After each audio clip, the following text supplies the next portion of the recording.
সন্ধ্যার নাস্তায় ঝটপট কিছু তৈরি করতে চাইলে 1 কাপ আটা ও সবজি দিয়ে এই নাস্তাটি বাসায় ট্রাই করে দেখতে পারেন।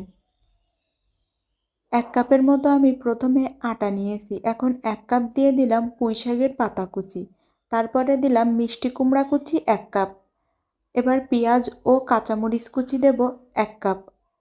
আর দিলাম স্বাদমতো লবণ ও 1 চামচ চাট মশলা। আপনারা চাইলে এখানে গরম মশলাটাও দিতে পারেন।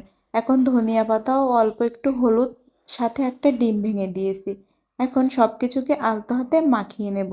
আপনার বাসায় শীতের যে সবজিটাই থাকবে আপনি সেটাই এখানে দিতে পারেন। যে কোনো সবজি দিয়ে এই নাস্তাটি তৈরি করা যায়। এবার অল্প একটু পানি দিয়ে ভালোভাবে এটাকে মেখে একটি ডোয়ের মতো তৈরি করে নিতে হবে।